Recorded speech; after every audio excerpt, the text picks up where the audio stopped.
Hi,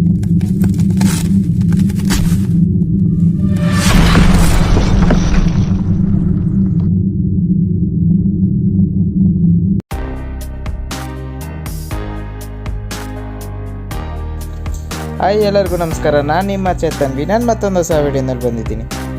ಇವತ್ತು Microsoft account ಹೇಗೆ create ಮಾಡೋದು ಡೆಸ್ಕ್ಟಾಪಲ್ಲಿ ಅಂತ ಹೇಳ್ಕೊಡ್ತೀನಿ, ಬನ್ನಿ. ಅದಕ್ಕೆ ಮುಂಚೆ ನೀನು ನಮ್ಮ ಚಾನಲ್ನ ಫಸ್ಟ್ ಟೈಮ್ ವಾಚ್ ಮಾಡ್ತಾ ಇದ್ದೀರಿ, ಈಗಲೇ ಸಬ್ಸ್ಕ್ರೈಬ್ ಮಾಡಿ, ಪಕ್ಕದಲ್ಲಿರೋ ಬೆಲ್ ಐಕಾನ್ನ ಕ್ಲಿಕ್ ಮಾಡಿದ್ರೆ ಬನ್ನಿ. ಎಷ್ಟೋ ಜನ ಜಿಮೇಲ್ ಅಕೌಂಟ್ ಕ್ರಿಯೇಟ್ ಮಾಡೋಕ್ಕೆ ಗೊತ್ತು, ಆದರೆ ಮೈಕ್ರೋಸಾಫ್ಟ್ ಅಕೌಂಟ್ ಹೇಗೆ ಕ್ರಿಯೇಟ್ ಮಾಡೋದು ತುಂಬಾ ಕಷ್ಟಪಡ್ತಾರೆ. ಯಾಕಂದರೆ ಅದೊಂಥರ ಟ್ರಿಕ್ಕಿ. ಇವಾಗ ನಾನು ನಿಮಗೆ ಸಿಂಪಲಾಗಿ ಹೇಳ್ಕೊಡ್ತೀನಿ, ಬನ್ನಿ. ಈಗ ನೀವು ಡೆಸ್ಕ್ಟಾಪಲ್ಲಿ ನೀವು ನೋಡ್ಬೋದು ಮೈಕ್ರೋಸಾಫ್ಟ್ ಆಫೀಸು. ಅದ್ರ ಮೇಲೆ ಡಬಲ್ ಕ್ಲಿಕ್ ಮಾಡಿದಾಗ ನಿಮಗೆ ಮೈಕ್ರೋಸಾಫ್ಟ್ ಆಫೀಸ್ ಓಪನ್ ಆಗುತ್ತೆ.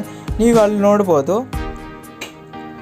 ರೈಟ್ ಹ್ಯಾಂಡ್ ಸೈಡ್ ಕಾರ್ನರಲ್ಲಿ ನಿಮಗೆ ಅಕೌಂಟ್ ಅಂತ ಕಾಣಿಸುತ್ತೆ. ನೀವು ಅದ್ರ ಮೇಲೆ ಕ್ಲಿಕ್ ಮಾಡಿದಾಗ ನಿಮಗೆ ಇಲ್ಲೊಂದು ಆಗುತ್ತೆ, ಏನಂದರೆ ಸೈನ್ ಇನ್ ಮತ್ತು ಕ್ರಿಯೇಟ್ ಎನ್ ಅಕೌಂಟ್ ಅಂತ. ಸೊ ನೀವು ಈಗ ಕ್ರಿಯೇಟ್ ಫ್ರೀ ಅಕೌಂಟ್ ಮೇಲೆ ಕ್ಲಿಕ್ ಮಾಡಿದಾಗ ನೀವು ಕ್ರಿಯೇಟ್ ಮೈಕ್ರೋಸಾಫ್ಟ್ ಅಕೌಂಟ್ನ ಬ್ರೌಸರಲ್ಲಿ ಓಪನ್ ಆಗುತ್ತೆ. ನೀವು ಅದ್ರ ಮೇಲೆ ಕ್ಲಿಕ್ ಮಾಡಿದಾಗ ನಿಮಗೆ ಈ ಥರ ಒಂದು ಫಾಂಟ್ ಪೇಜ್ ಓಪನ್ ಆಗುತ್ತೆ, ಕ್ರಿಯೇಟ್ ಅಕೌಂಟ್ ಅಂತ. ಯೂಸಿಂಗ್ ಫೋನ್ ನಂಬರ್ ಇಲ್ಲ ಜಿಮೇಲಿಂದ ನಿಮ್ಮ ಜಿಮೇಲಿಂದ ಲಾಗಿನ್ ಆಗಿ ಪಾಸ್ವರ್ಡ್ನ ಕೊಟ್ಟಾದಮೇಲೆ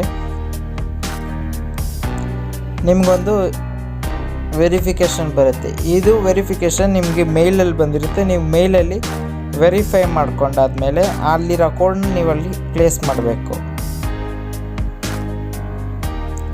ನೀವು ಅದು ಕೊಟ್ಟಾದ್ಮೇಲೆ ನಿಮಗೆ ಇಲ್ಲಿ ಕ್ಯಾಪ್ಚಾ ಕೋಡ್ ಇದೆ ನೋಡ್ಬೋದು.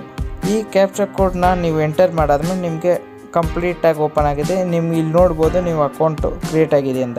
ಸೊ ಮತ್ತೆ ನೀವು ಮೈಕ್ರೋಸಾಫ್ಟ್ ಆಫೀಸ್ ಓಪನ್ ಮಾಡಿದಾಗ ಅಕೌಂಟಲ್ಲಿ ನೀವು ಅಲ್ಲಿ ಸೈನ್ ಇನ್ ಅಂತ ಇದೆ. ಸೊ ನೀವು ಸೈನ್ ಇನ್ ಮೇಲೆ ಕ್ಲಿಕ್ ಮಾಡಿ ನೀವು ಸೈನ್ ಇನ್ ಆಗಿ.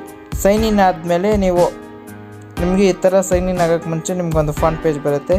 ಇಲ್ಲಿ ನಿಮ್ಮ ಅಕೌಂಟ್ ಕ್ರಿಯೇಟ್ ಆಗಿದ್ದರೆ ಇಲ್ಲಿ ನೀವು ಡಬಲ್ ಕ್ಲಿಕ್ ಕೊಡ್ದು ನೆಕ್ಸ್ಟ್ ಅಂತ ಗೊತ್ತಾದ್ಮೇಲೆ ನೀವು ಸೈನ್ ಇನ್ ಆಗ್ತೀರಾ.